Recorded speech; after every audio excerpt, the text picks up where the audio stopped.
2021년 마지막 주일 예배를 하나님 앞에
드리러 모였습니다.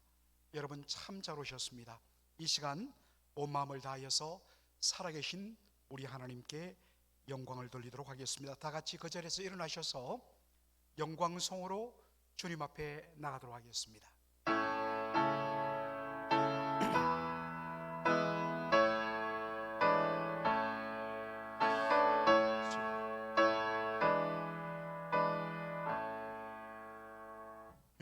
빛나고 높은 보좌와 그 위에 앉으신 주 예수 얼굴 영광이 해같이 빛나네. 해같이 빛나네. 지극히 높은 위엄과 한없는 자비를 천사 소리 모아서 늘 찬송 드리네. 늘 찬송 드리네. 고개 들어 주를 맞이해. 고개 들어 주를 맞이해. 엎드리어 경배하며 찬양.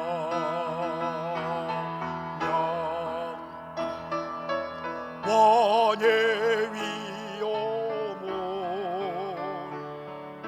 신령과 진정한 찬양으로 영광 돌려 하나님의 왕께. 고개 들어 주를 맞이해. 고개 들어 주를 맞이해. 엎드리어 경배하며 찬양.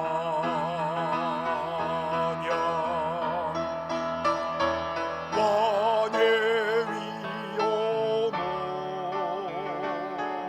신령과 진정한 찬양으로 영광 돌려 하나님의 왕께. 할렐루야. 우리 하나님께 찬양함이 선함이요 찬송함이 아름답고 마땅하도다. 여호와께서 예루살렘을 세우시며 이스라엘의 흩어진 자를 모으시며 상심한 자를 고치시며 저희 상처를 싸매시는도다. 아멘. 온 마음을 다하여 주님을 찬송하며 경배하며 예배할 수 있는 이 놀라운 특권 주신 우리 주님의 은혜와 사랑을 감사하오며 오늘도 성삼위 하나님께 온 마음을 다하여 예배하고자 하오니 우리의 예배를 받아 주옵소서.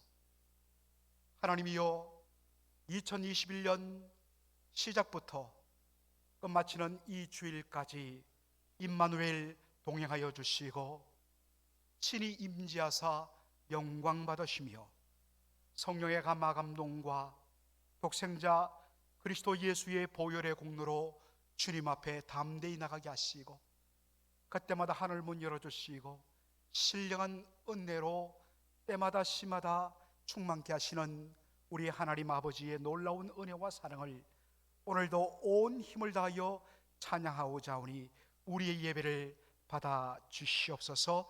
예수님의 이름으로 기도합나이다. 아멘. 사도신경으로 신앙 고백하겠습니다. 전땅하사 천지를 만드신 하나님 아버지를 내가 믿사오며 그 외아들 우리 주 예수 그리스도를 믿사오니 이는 성령으로 잉태하사 동정녀 마리아에게 나시고 본디오 빌라도에게 고난을 받으사 십자가에 못 박혀 죽으시고 장사한 지 사흘 만에 죽은 자 가운데서 다시 살아나시며 하늘에 오르사 전능하신 하나님 우편에 앉아 계시다가 저리로서 산자와 죽은 자를 심판하러 오시리라. 성령을 믿사오며 거룩한 공예와 성도가 서로 교통하는 것과 죄를 사하여 주시는 것과 몸이 다시 사는 것과 영원히 사는 것을 믿사옵나이다. 아멘. 찬송가 460장입니다.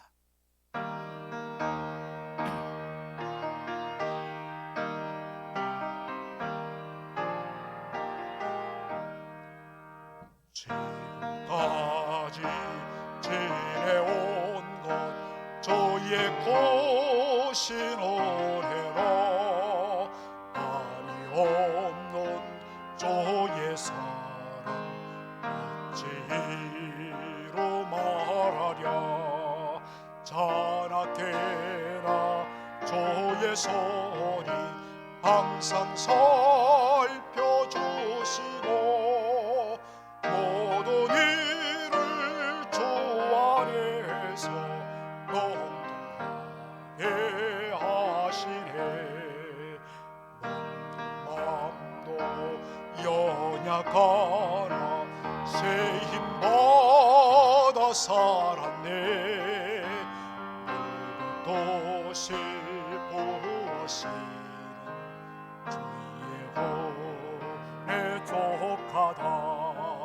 사랑 없는 거리에나 험한 손길 헤맬 때 주의 손을 굳게 잡고 찬송하여 가리라.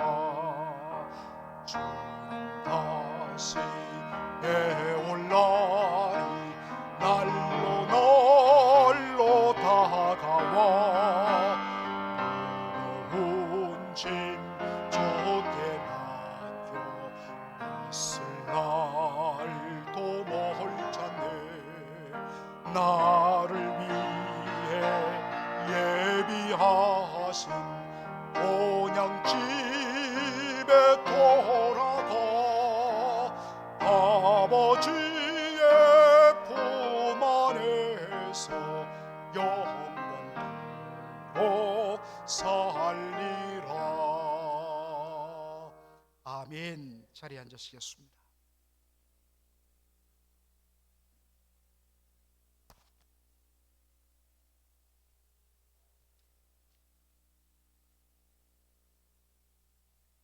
우리가 알거니와 하나님을 사랑하는 자 곧 그 뜻대로 부르심을 입은 자들에게는 모든 것이 협력하여 선을 이루느니라.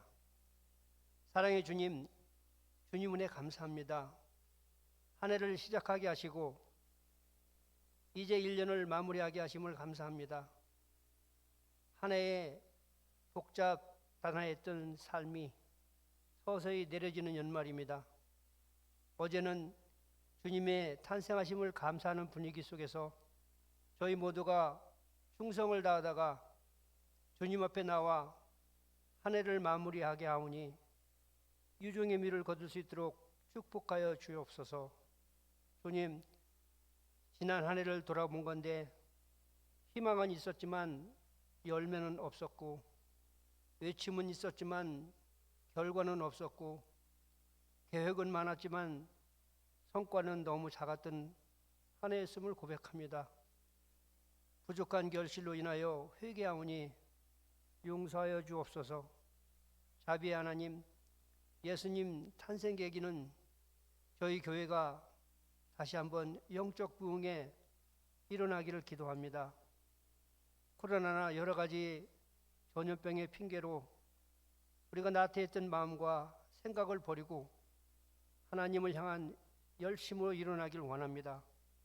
각 처소에서 시간을 정하여 기도하게 하시고 정해진 시간 속에서 하나님을 향한 열정으로 말씀에 귀를 기울이게 하소서. 세상의 헛됨을 버리고 거룩하고 순결한 성도의 삶을 살아가게 하옵소서.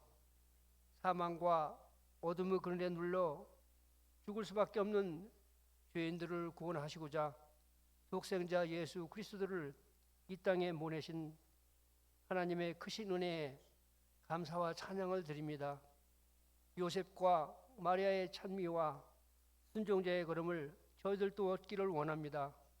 주님이 오신 날은 바로 구원의 선포된 날이요, 생명의 날이요, 평화의 날이며 암흑이 사라진 복된 날인 줄 믿습니다.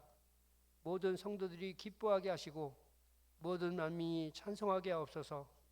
사랑의 주님, 이제 우리는 삶을 돌아봅니다. 낮아지기보다는 높아지려고 했고, 겸손하기보다는 교만했으며, 사랑하기보다는 미워했고, 용서하기보다는 정죄했으며, 섬기려 하지 않고 섬김을 받기를 바라던 우리의 모습들을 이 시간 회개하오니 주님 용서하여 주시고, 앞으로의 삶은 낮은 자의 모습으로 이웃을 섬기며 사랑하는 우리의 삶이 되게 도와주시옵소서. 하나님 아버지, 우리 성도님 가운데 건강의 문제, 물질의 문제 등 여러 가지 문제로 인해서 예배에 동참하지 못하고 마음이 불편한 형제들이 없는지 이 시간 돌아보게 하시고, 우리의 위로가 필요한 이웃들을 돌아보며 예수 탄생의 기쁨을 함께 나눌 수 있게 하여 주시옵소서. 은혜가 충만하신 주님, 이 예배를 드리는 이 시간에 저희들이 지금까지 살아온 삶의 여정을 돌아보게 하시어 시기와 분노 그리고 교만했던 모든 죄를 예수님의 십자가 앞에 내려놓고 겸손히 회개할 수 있는 귀한 시간 되게 하여 주시옵소서. 주님께서 우리를 택하시고 십자가에 죽기까지 우리를 사랑하심을 본받아 우리도 서로 사랑하며 평범하고 작은 것에도 감사하면서 기쁨으로 선을 행할 수 있는 은혜의 길로 인도하여 주시옵소서. 오늘 단위에 세우신 목사님 강한 팔로 붙으셔서 우리가 말씀 앞에 변화되는 새로운 역사가 일어나게 하시고, 무엇보다도 주님의 굳건한 믿음과 깊은 사랑이 저희 안에 가슴 깊이 전하여질 수 있도록 성령께서 함께해 주시옵소서. 모든 성도들의 간절한 마음으로 기도드립니다. 말씀을 선포하실 때에 치유와 회복의 역사가 있게 하시고, 주님의 능력 가운데 우리의 영혼이 새롭게 변화되는 세상을 이기는 선한 주님의 일꾼으로 세워 주옵소서. 증거 들은 말씀을 통해 우리의 삶이 주의 길을 굳건히 지키게 하시고, 주님의 말씀과 구원의 기쁨으로 전신갑주를 입고 코로나 전염병에도 능히 이겨내며 살아갈게 하여 주시옵소서. 예배 시작인 거룩한 우리 이 시간, 예배 시작이 오니 마치는 시간까지 주님 홀로 영광 받으시고 우리 모두에게 은혜 되는 귀한 시간 될 수 있도록 주님 인도하여 주시옵소서. 감사하고 예수 그리스도로 감사하며 기도를 쌉나이다. 아멘.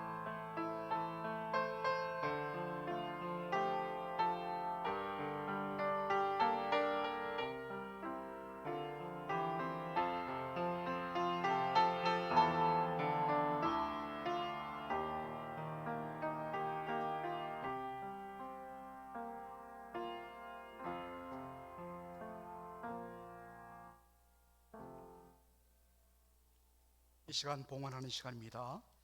찬송가 88장 부르시면서 준비한 예물 하나님 앞에 올려드리도록 하겠습니다. 우리 1절 3절 부르도록 하겠습니다.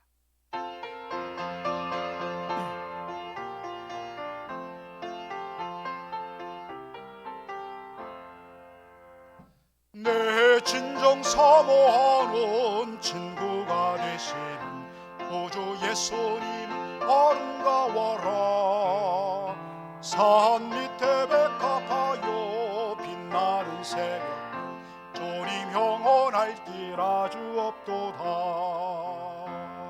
내 마음이 아플 적에 큰 위로 되시며 나 외로울 때 좋은 친구라.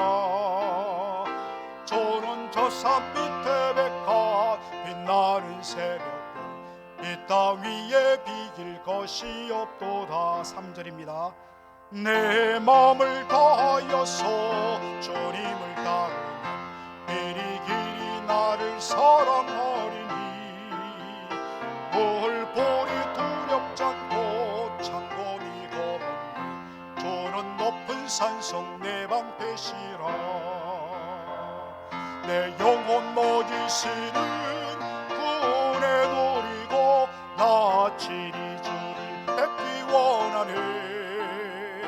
저는 저 산 밑에 백합 빛나는 새벽별 이 땅 위에 비길 것이 없도다.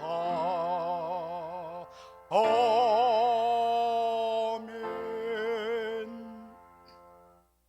하나님 우리 아버지, 복된 주일에 예배드려 놓은 사랑하는 성도들 주님 앞에 감사의 제목들을 가지고 나오게 하여 주시고 드리게 하여 주신 것 감사합니다. 저희들이 찬송하였습니다마는 지금까지 지내온 것 모두가 다 주님의 은혜였고 주님의 선하신 인도하심이었음을 고백합니다. 때로는 정말 가시밭길이었고 때로는 앞이 보이지 않는 막다른 골목 같은 그러한 인생의 하나님 아버지여 끝을 만나는 것처럼 보이기도 했지만은 오히려 그 순간에 저희들 지쳤을 때에 하늘을 여시고 주께서 길을 보이시며 하나님 예비하신 놀랍고 기이한 은혜로 공급하여 주시며 채우시며 인도하여 주셔서 하나님 다시 소망 갖게 하시고 여기까지 오게 하심을 감사합니다. 이와 같이 아버지 하나님 올해뿐만 아니라 내년에도 주께서 동일한 역사로 아니 더 놀랍고 풍성한 하나님 그러한 은혜의 손길로 저희들을 축복하시고 인도할 줄로 믿고 감사해서 주님 앞에 예물을 드린 하나님 이 마음을 연락하여 주시고 하나님 복 주시며 하나님 이 물질이 써있는 곳마다 그리스도 예수의 복음의 영광이 드러나게 하여 주옵소서.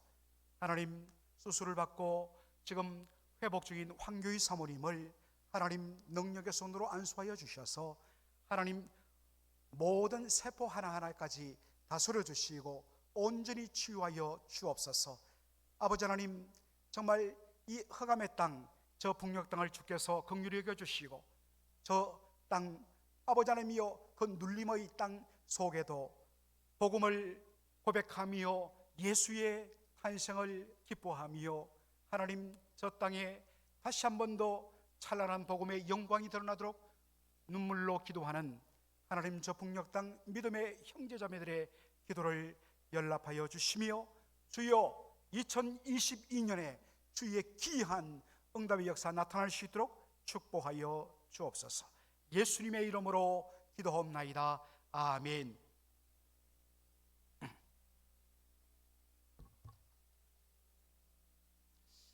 오늘 2022년 마지막 주일 하나님의 말씀은 디모데전서 1장 신약성경 디모데전서 1장 12절로 16절의 말씀을 보도록 하겠습니다. 신약성경 337페이지 디모데전서 1장 12절로 16절까지 다 같이 한 목소리로 저희들이 함께 읽도록 하겠습니다. 나를 능하게 하신 그리스도 예수 우리 주께 내가 감사함은 나를 충성되이 여겨 내게 직분을 맡기심이니 내가 전에는 회방자요 핍박자요 포행자이었으나 도리어 긍휼을 입은 것은 내가 믿지 아니할 때에 알지 못하고 행하였음이라. 우리 주의 은혜가 그리스도 예수 안에 있는 믿음과 사랑과 함께 넘치도록 풍성하였도다. 미쁘다 모든 사람이 받을 만한 이 말이요 그리스도 예수께서 죄인을 구원하시려고 세상에 임하셨다 하였도다. 죄인 중에 내가 괴순이라. 그러나 내가 긍휼을 입은 까닭은 예수 그리스도께서 내게 먼저 일절 오래 참으심을 보이사 후에 주를 믿어 영생 얻는 자들에게 본이 되게 하려 하심이니라. 아멘. 오늘 저는 디모데전서 1장 12절로 16절의 말씀을 가지고 충성되이 여겨주심, 충성되이 여기심이라는 그러한 제목으로 말씀을 전하고자 합니다. 저희 교회에 가장 고령인 분이 정규섭 장로님이십니다. 정 장로님께서 요즘 회고록을 준비 중이십니다. 제가 부임하였을 때 이미 장로님께서는 당신의 삶을 정리하고 있는데 그 회고록의 한 3분의 2 정도가 완성되었다고 말씀하셨습니다. 그 후에 제가 기회가 있을 때마다 장로님, 회고록은 어떻게 잘 진행되어 가십니까? 라고 여쭤볼 때마다 아이고 목사님, 이 마지막 미국에서의 이민삼 부분이 이게 잘 정리가 안 돼요. 그렇게 하면서 그때마다 안타까워하곤 하셨습니다. 그러다가 올 가을에 장로님께서 저한테 회고록이 담긴 초고를 저한테 건네주시면서 목사님 한번 읽어보시고 혹시라도 조금 표현이 잘못된 것 있으면 감수해 주십시오 라고 하셨습니다. 시간 날 때마다 장로님의 지난 삶의 밭자취를 읽어가는데 참 감동이 되었습니다. 아시다시피 장로님께서는 참으로 또 우리 이민사회에서 귀한 리더 중에 한 분이시고 또 우리 한국 근현대사 역동기에 그 역사의 중심에 서서 많은 일을 하셨던 분이기 때문에 그분의 그 회고록에 곳곳에 들어있는 내용과 또 거기에 등장하는 인물들 그리고 사진들을 보면서 정말 한국 현대사를 그 중심에 서서 보는 듯한 그러한 느낌을 받을 정도였습니다. 지금 이제 출판을 위해서 작업에 들어가시는데 아마도 내년 봄경에는 온 성도들이 함께 출판 기념회를 하면서 그렇게 함께 감동을 나눌 수 있다고 저는 생각합니다.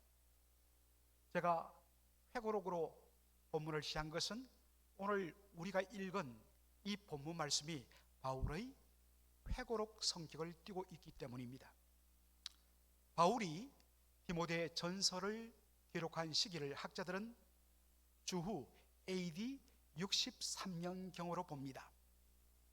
바울이 로마 황제에게 재판받기 위해서 로마로 압송된 시기가 AD 60년이고 약 2년 동안 재판을 기다리며 가택연금 상태에 있다가 갑자기 재판이 중단되면서 AD 62년에 잠시 풀려납니다.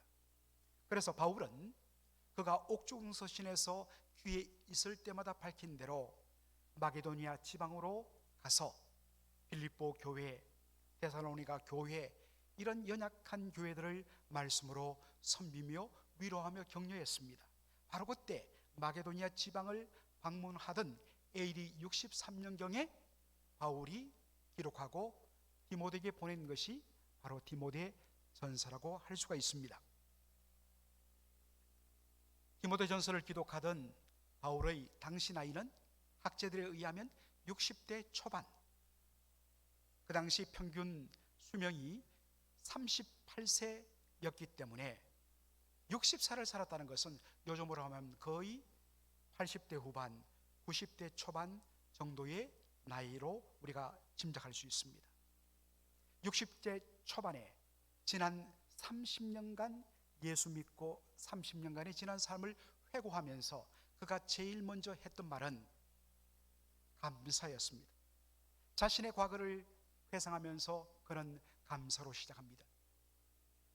디모데전서 1장 12절 말씀 보면 나를 능하게 하신 그리스도 예수 우리 주께 감사함은 나를 충성되이 여겨 내게 직분을 맡기셨음이니 라고 말씀합니다. 주께서 자신에게 직분을 맡기신 일, 사도의 직분을 맡기신 일에 대하여서 그는 감사로 시작합니다. 그가 이 은혜를 생각할 때마다 감사할 수밖에 없는 이유는 무엇인가? 그것은 자신의 과거의 삶 때문입니다. 디모데전서 1장 13절에 보면 바울은 자신의 과거의 삶을 이렇게 표현합니다. 내가 전에는 우리 주님을 만나기 전에는 회방자요 핍박자요 호행자였으나 라고 고백합니다. 여러분, 바울이 성경에 제일 처음 등장한 시점이 언제입니까? 바로 스데반의 순교 장면입니다. 사도행전 5장 57절 58절을 보면 저희가 유대인들이 큰 소리를 지르며 귀를 막고 일심으로 그에게 달려들어 성 밖에 내치고 돌로 칠세 정인들이 옷을 벗어 사울이라 하는 청년의 발 앞에 두니라. 여기 사울, 바로 바울을 가리키는 것이죠. 복음을 전하며 회개를 요구하는 스데반의 소리를 듣기 싫어 귀를 막고 소리를 지르며 달려들어서 그를 성 밖으로 몰아난 뒤에 거기서 돌로 쳐 죽이는, 바로 이 장면에서 사울이라는 바울이 등장합니다. 그런데 여기에는 바울이란 이름이 아니라 사울이고, 그리고 사도행전 13장에 보면 드디어 선교를 떠나면서 바울이란 이름으로 이제 완전히 등장하는 것을 우리가 보게 됩니다. 이것 때문에 우리가 이 부분을 조금 설명하고 넘어갈 필요가 있습니다. 어떤 분들은 왜 사울이란 이름에서 바울이란 이름으로 바뀌어졌느냐 했을 때에 이렇게 해석하는 분들도 계세요. 사울이란 이름의 뜻은 큰 자다, 높은 자다. 반면에 바울의 이름 뜻은 낮은 자, 작은 자라는 뜻이다. 그가 예수님을 만나기 전, 믿기 전에는 자기 의와 공로에 사로잡혀서 자신을 높였던 사람, 그런데 예수 믿고서 자신의 의를 근래 배설물처럼 여기고 철두철미하게 자기를 낮추고 주님을 높이기 때문에 그가 바로 사울이란 이름을 버리고 바울이란 이름으로 개명했다, 이렇게 많이 설명을 했습니다. 그러나 참 은혜롭지만 이것은 두 가지 측면에서 잘못된 해석과 적용입니다. 첫째로는 팩트의 오류입니다. 사울이란 이 히브리어는 높은 자, 그런 뜻 아닙니다. 사울이란 이 말은 여호와께 ask, 묻다, 구하다 라는 뜻입니다. 하나님의 뜻을 구하다, 이것이 사울이란 말의 의미입니다. 그러니까 전혀 다르죠. 둘째로, 당시 로마 시대의 이름 사용법과 맞지 않습니다. 당시 로마 제국 시대에 사람들은 두 가지 이름을 사용했습니다. 하나는 자기 민족 고유의 이름, 그리고 또 하나는 바로 로마식 라틴 이름이었습니다. 여러분, 바울은 바로 날 때부터 히브리인으로 태어난 사람입니다. 베냐민 지파입니다. 그래서 자신의 고유 민족의 이름이란 사울이란 이름을 가졌습니다. 동시에 그는 로마 시민권자였습니다. 그래서 로마식 이름, 라틴식 이름인 파울루스라는 이름을 그가 동시에 가지게 된 것입니다. 그 당시 거의 대부분의 사람들은 이런 식으로 이름을 썼습니다. 그래서 사울이라 하는 바울, 이것이 맞는 말입니다. 여하간에 사울이라고 불리는 바울이 돌로 스데반을 치는 사람들의 옷을 맡았다라고 했습니다. 얼핏 보면 다른 사람들이 일할 수 있도록 뒤에서 옷을 맡아주는 사람, 어떤 면에서는 그 밑에서, 어떤 면에서는 눈치를 보고 아래에 속한 사람처럼 보입니다만, 사실은 이 표현은 그 행동을 하는 사람들을 뒤에서 진두지휘하고 조종하는 바로 리더를 뜻합니다. 이것을 잘 확인할 수 있는 것이 바로 그 다음에 있는 사도행전 8장 3절의 말씀입니다. 사울이 교회를 잔멸할 새, destroy, 교회를 완전히 파괴했다는 것입니다. 그래서 각 집에 들어가 예수 믿는 사람들 집으로 들어가서 거기에서 예배드리는, 그 당시에는 예루살렘 교회란 것이 뭐 이렇게 큰 수천 명이 들어가는 공간이 없었기 때문에 몇십 명씩 집이 좀 넓은 사람들의 공간에서 나눠져서 그렇게 가정교회 형식으로 예배를 드렸었습니다. 그래서 예수 믿는 사람들이 모여 기도하고 예배 드린다고 생각하는 곳마다 들어가서 그들을 잡아내고 감옥에 집어넣는 일을 주도했던 사람이 바울이었습니다.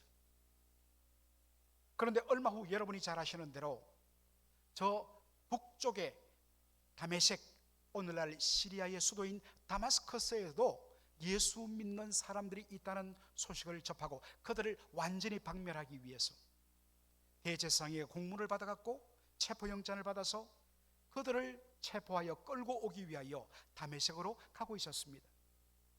그러다가 이른바 다메섹 도중에 다메섹으로 가는 길 가운데서 갑자기 대낮인데 정오인데 하늘로부터 태양보다 더 강한 빛이 그에게 임하는 것을 겪으면서 견딜 수 없어 땅에 엎드렸습니다.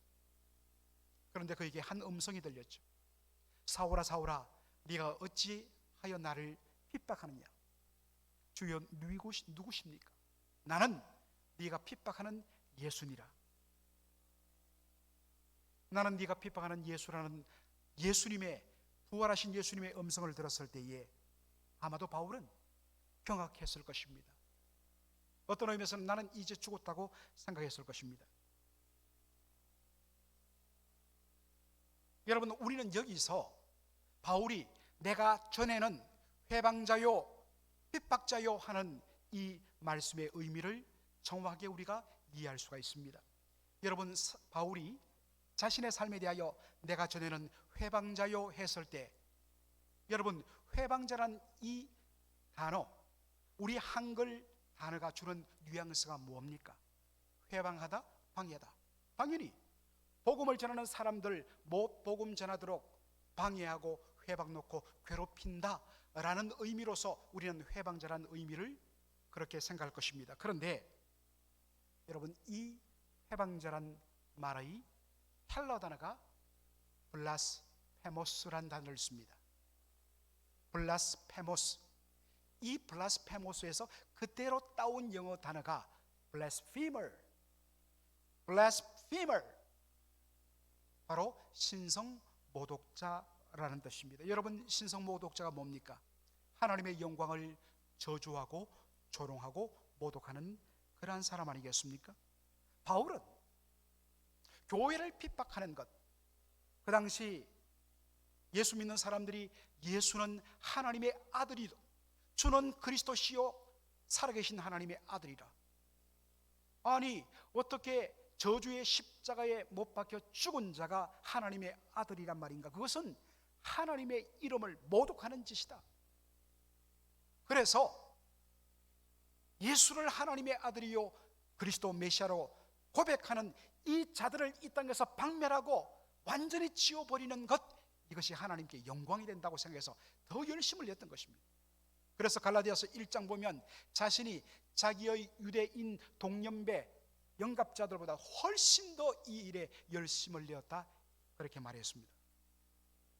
그런데 알고 보니까 자신이 했던 모든 일은 사실은 하나님의 영광을 모독하고 하나님의 영광을 조롱하는 죄였다는 것입니다. 그래서 나는 회방자요, I was blasphemer, 내가 바로 신성 모독자였다.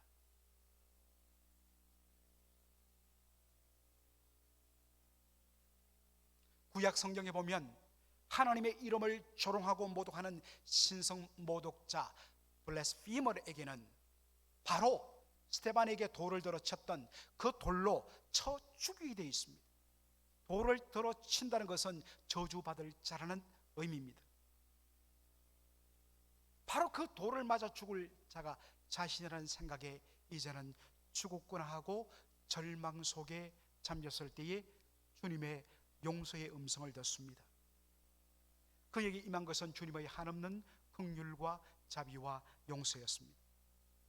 바울은 왜 주님께서 자신을 용서하시고 자비를 베푸셨는가를 세 가지 이유로 밝힙니다. 먼저 첫 번째로는 믿지 않을 때에 알지 못하고 행했기 때문이라 라고 이야기하고 있습니다. 디모데전서 1장 13절에 보면 내가 전에는 회방자요 핍박자요 포용자였으나 도리어 긍휼을 입은 것은 내가 믿지 아니할 때에 알지 못하고 행하였습니다.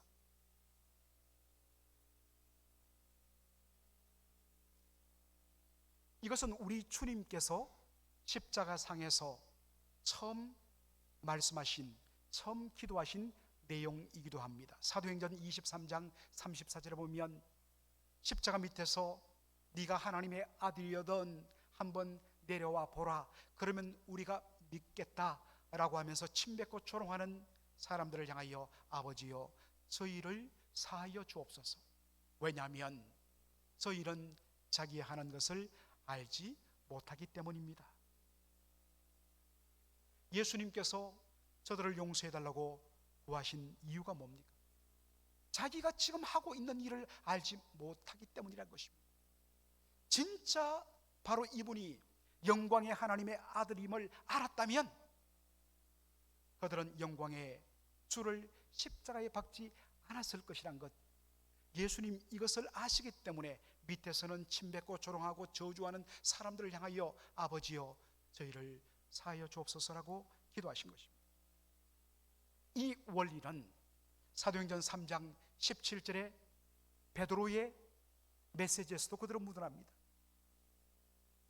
성전 앞에서 복음을 회방하고 방했던 유대인들을 향하여 베드로가 이렇게 말합니다. 형제들아, 너희가 알지 못하여서 그리하였습니다.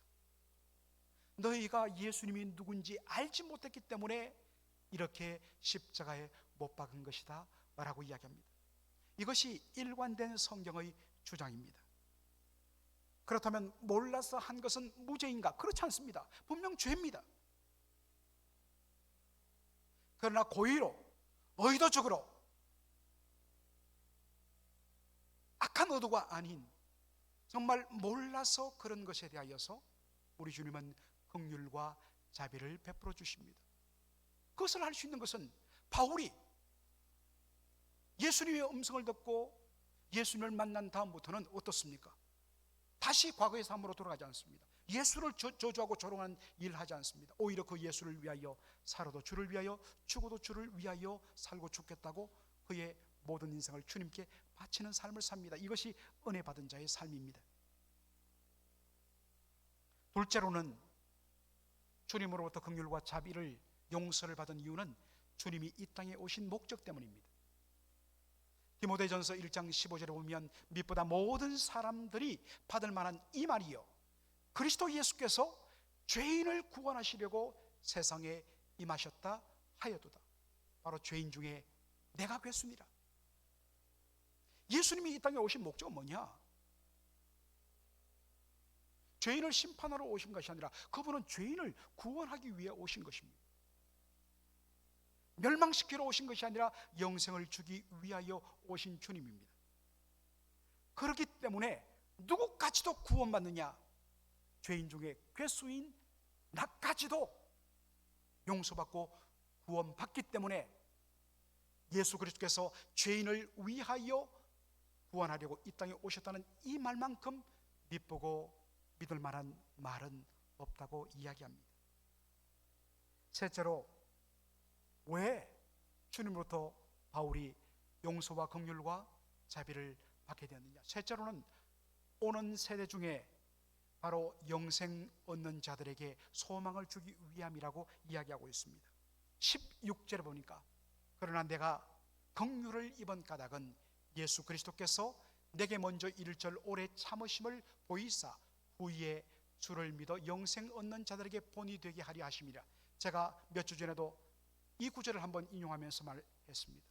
1절 오래 참음을 보이사, NIV 영어 성경은 unlimited patience라고 이야기하고 있습니다. 무제한적인 참으심. 이것은 바울에게만 적용되는 것이 아니라 오고 오는 모든 세대 사람들에게 똑같이 적용되는 것이 unlimited patience입니다. 어떤 사람이 저는 용서받을 자격이 없습니다, 주님의 용서를 받을 그러한 형편이 못 되는 죄인입니다 라고 이야기했을 때에 우리 주님께서 하시는 말씀이 뭐라고 이야기했습니까? 바울을 봐라. 바울이란 사람도 용서받고 주님을 위하여 쓰임받는다면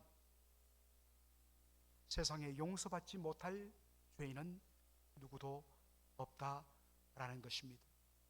바로 그 example로 바울을 쓰시더라는 것입니다. 그런데 주님은 용서해 주시고 받아주신 것만도 감사한데 그에게 직분, 사도의 직분을 주셨다는 것입니다.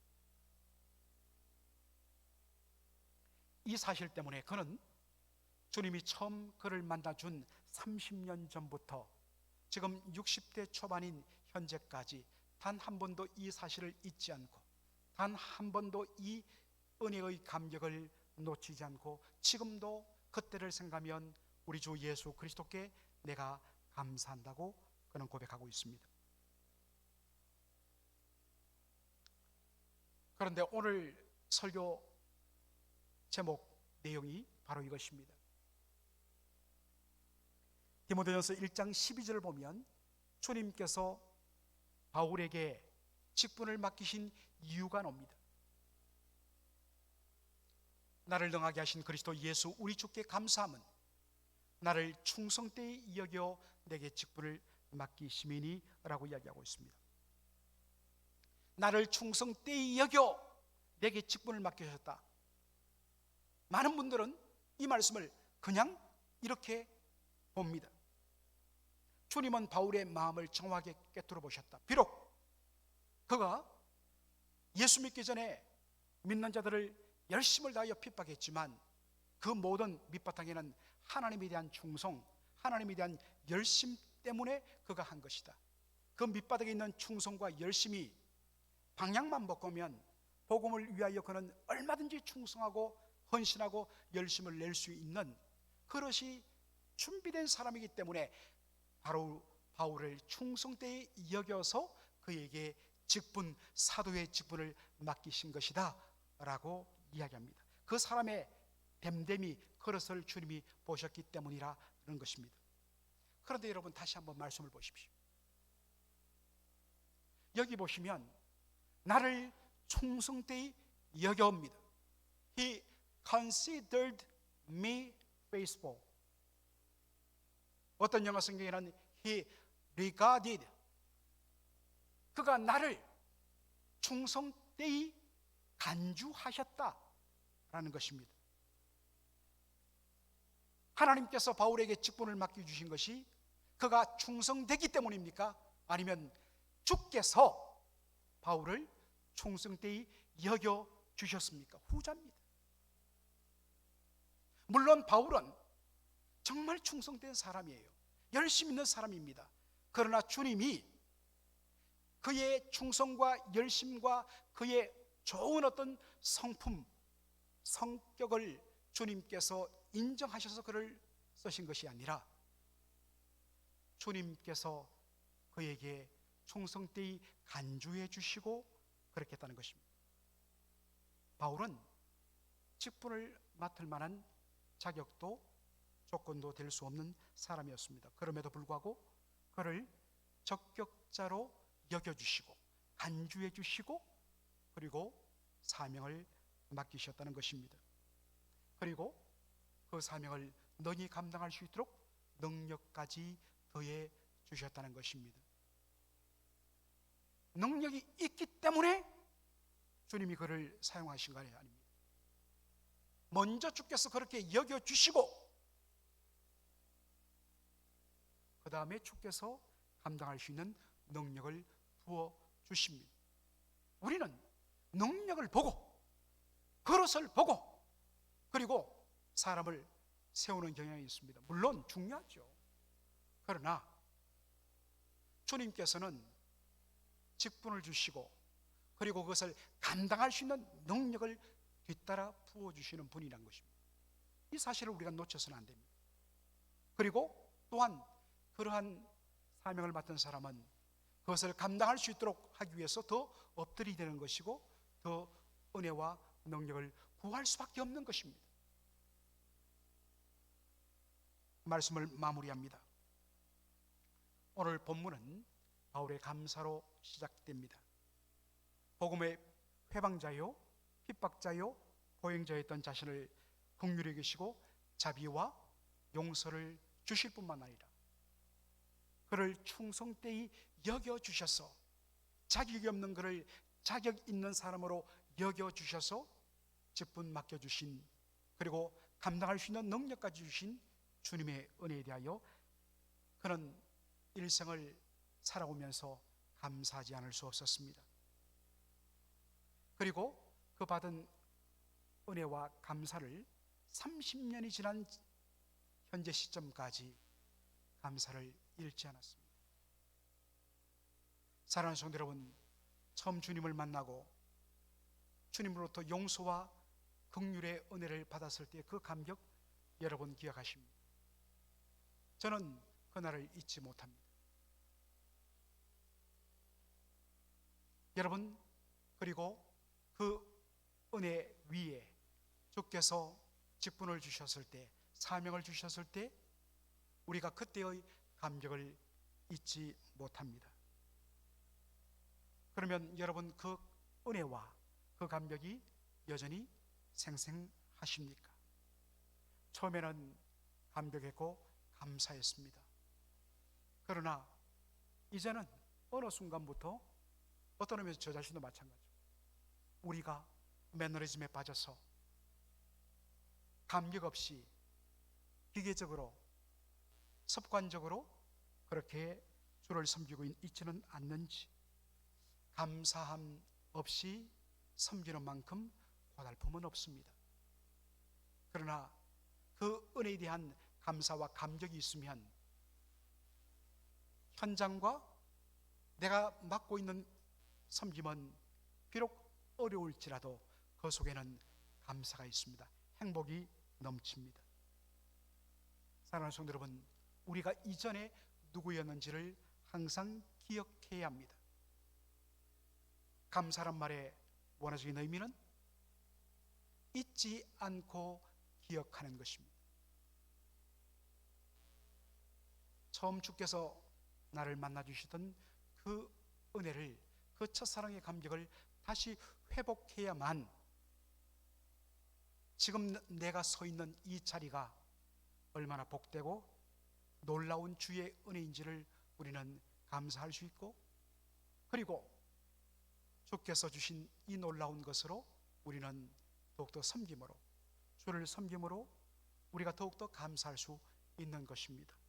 주께서 일을 맡기시면 감당할 수 있는 능력도 주시는 것입니다.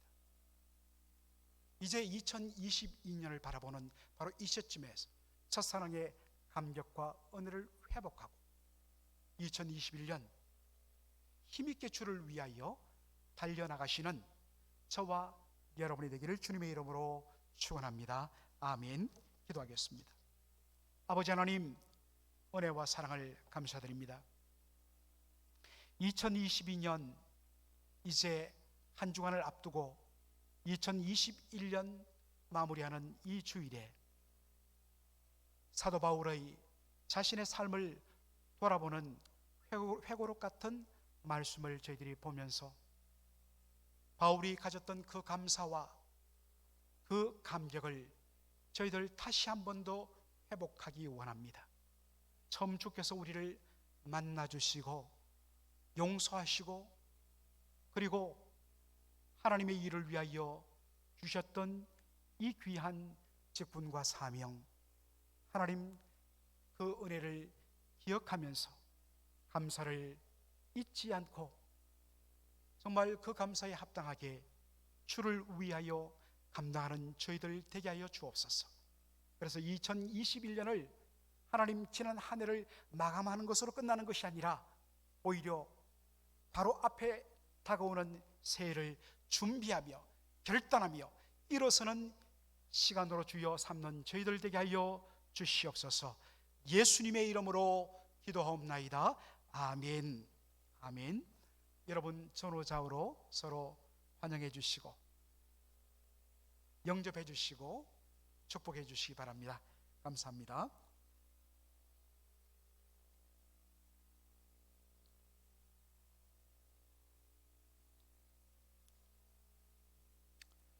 네, 우리 저 뒤쪽 우리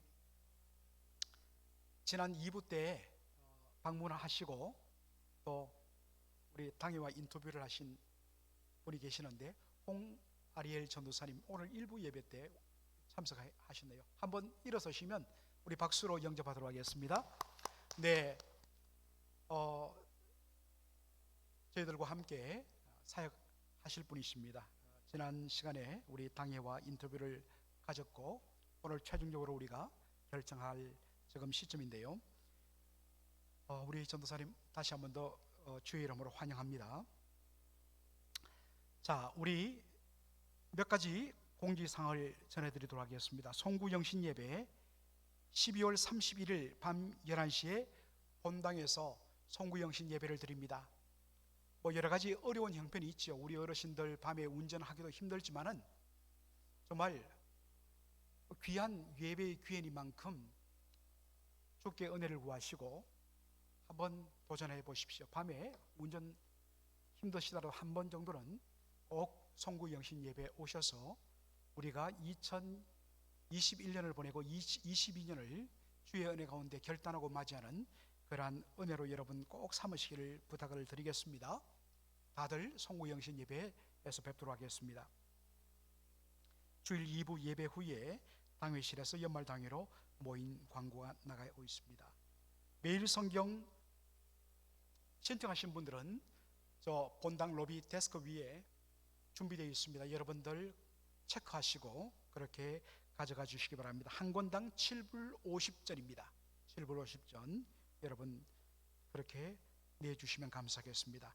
그리고 뭐 오늘까지 마감하도록 하겠습니다. 지금 많은 분들이 요람 정정란에 정정 부분을 그렇게 써주셨는데 오늘까지 하고 수고해서 저희들 2022년 요람 발간 준비를 본격적으로 시작하도록 하겠습니다. 지난 주일날 성탄절 구제 물품들을 많은 분들이 기부해 주셨습니다.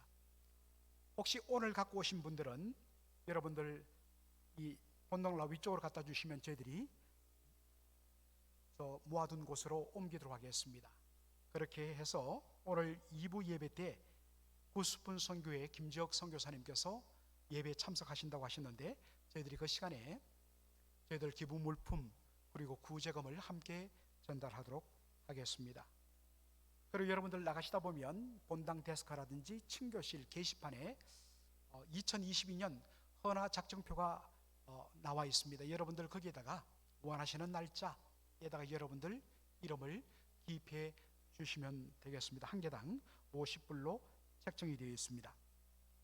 계속해서 여러분들 우리 환우들 위해서 기도해 주시기를 부탁드리겠습니다. 다른 광고 없으시면 그 자리에서 일어나셔서 우리 마지막 찬송 211장 함께 찬양하고 축도로 예배를 마치겠습니다.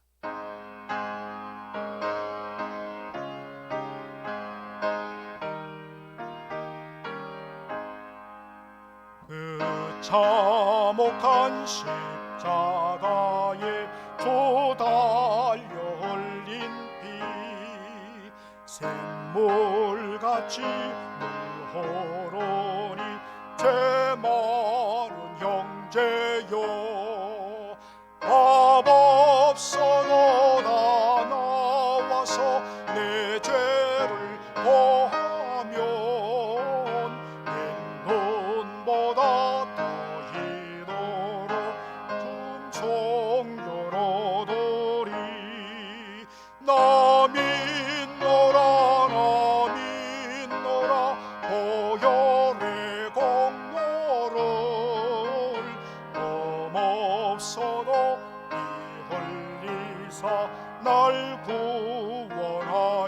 하셨네. 그 흉악한 한강도는 제 죄를 깨달아 죄 없으신 주 예수를 구주로 믿었네. 내 지은 죄 흉악하나 주 예수 믿으면 용서받은 강도같이 온 용서받으리. 나 믿노라 나 믿노라 보혈의 공로.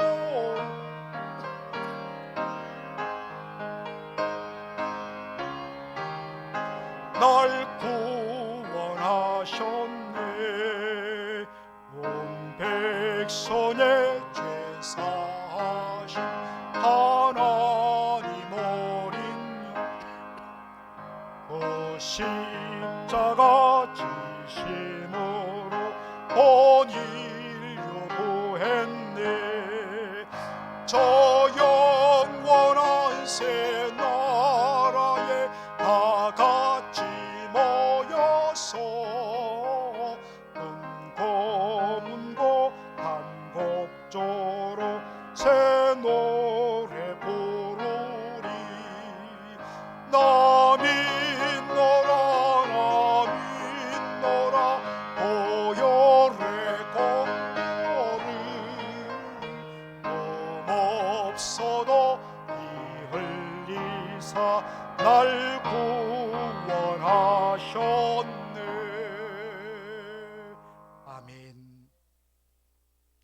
주 예수 그리스도의 은혜와 아버지 하나님의 무한하신 사랑하심과 성령의 위로교통 충만 역사하심이 오늘도 우리를 불러주시고 긍휼과 자비를 베푸시며 용서와 구원의 은혜를 주실 뿐만 아니라 충성되이 여기셔서 우리에게 사명을 감당하게 하신, 그리고 그것을 감당할 수 있도록 능력까지 주시는 주님으로 인하여 감사하며, 정말 2022년 다가온 한 해에 오늘 이 결단이 계속적으로 이어져 끝까지 충성을 다하기로 결단하고 돌아가는 사랑하는 성도들 머리머리 위에 이제로 영원토록 함께 있을지어다.